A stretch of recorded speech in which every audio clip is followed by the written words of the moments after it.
धर्मयुद्ध समाप्त हो चुका था। कुरुक्षेत्र की भूमि पर शांति का साम्राज्य स्थापित हो चुका था।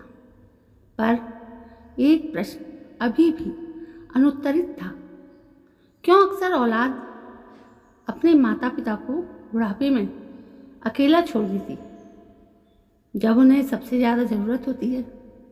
एक दिन हस्तिनापुर के राजमहल में युधिष्ठिर ने श्री कृष्ण से यही प्रश्न किया। राजसभा में जब शांति का माहौल था तब युधिष्ठिर ने श्री कृष्ण से कहा, मधुसूदन, एक बात मन को विचलित करती है। क्यों बच्चे बड़े होकर माता पिता को छोड़ देते हैं? जब माता पिता ने उनके लिए सब कुछ किया होता है तो वही औलाद बुढ़ापे में उन्हें बोझ क्यों समझती है? श्री कृष्ण मुस्कुराए।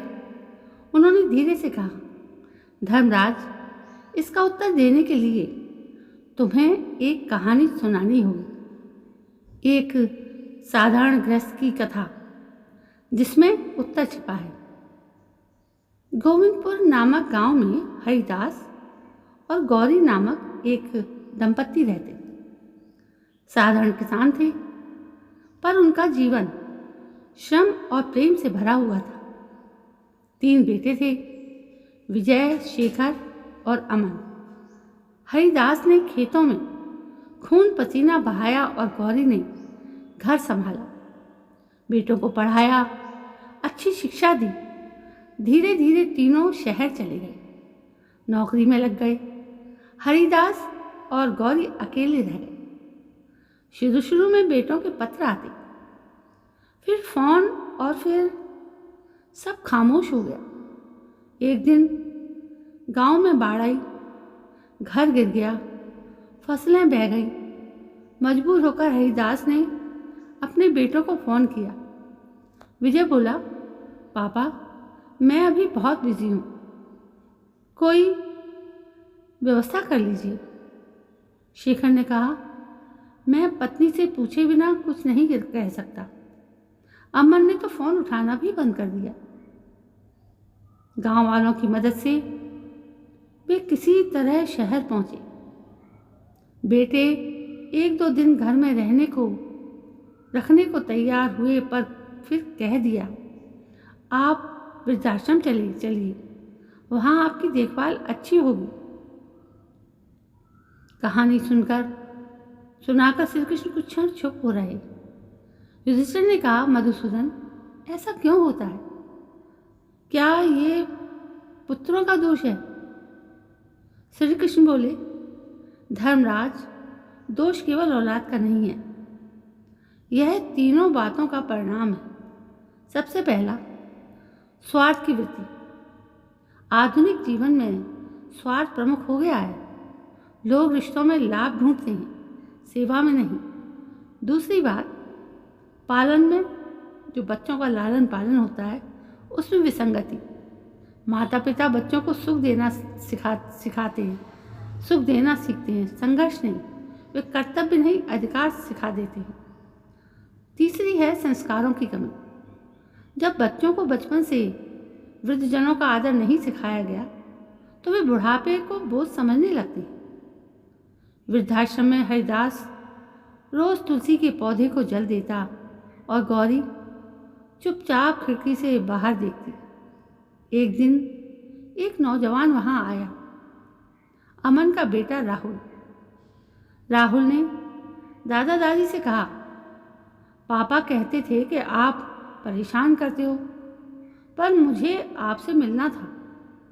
हरिदास की आंखों में चमक आ गई। राहुल हर हफ्ते आने लगा, कहानियाँ सुनता, सेवा करता। उसने माँ बाप को बदलने की ठानी। राहुल ने एक दिन अपने पिता अमन से कहा, पापा, जो आपने अपने माँ बाप के साथ किया वैसा मैं आपके साथ करूं तो? अमन सन्न रह गया। उसकी आंखों के सामने अपने पिता की झुकी कमर और माँ के कांपते हाथ आ गए। वो वृद्धाश्रम पहुंचा, माँ बाप के चरणों में गिरकर क्षमा मांगी। हरिदास ने कहा, बेटा, जब तक सांस है माफ करने की शक्ति है, पर तू खुद को बदल। कथा समाप्त करके श्री कृष्ण ने कहा, युधिष्ठिर, बच्चे जो भी करते हैं वो उनके अंदर रोपे गए संस्कारों का परिणाम होता है। यदि माता पिता केवल धन देंगे और संस्कार नहीं, तो वे सेवक नहीं, ग्राहक बना देंगे। सेवा करने वाली संतान चाहिए, सौदा करने वाली नहीं। युधिष्ठिर ने सिर झुका लिया और बुढ़ापे में औलाद माता पिता को इसलिए धोखा देती है क्योंकि उन्होंने संघर्ष और त्याग का मूल्य नहीं सीखा होता। उन्होंने रिश्तों में कर्तव्य नहीं, अधिकार देखे होते हैं। माता पिता ने अनजाने में उन्हें हर दुख से बचाकर उन्हें आत्म केंद्रित बना दिया होता है, पर आशा हमेशा जीवित रहती है। जैसे राहुल ने अपने माता पिता को बदला, वैसे ही एक पीढ़ी संस्कारों से अगली पीढ़ी को बदल सकती है। तो दोस्तों, ये थी कि श्री कृष्ण ने बताया कि बुढ़ापे में औलाद माँ बापों को धोखा क्यों देती है। कारण बहुत से हैं। यदि हम सभी इस पर अमल करें और सोचें कि आखिर गलती कहाँ है, तो शायद हम इस विपत्ति से बच सकते हैं। तो दोस्तों, बताइए आपको ये कहानी कैसी लगी। यदि कहानी पसंद आई हो तो प्लीज़ मेरे चैनल को सब्सक्राइब करें, लाइक करें, शेयर करें और कमेंट भी करें। कल मैं फिर हाजिर होती हूँ एक नई कहानी को लेकर। तब तक के लिए जय हिंद, वंदे मातरम।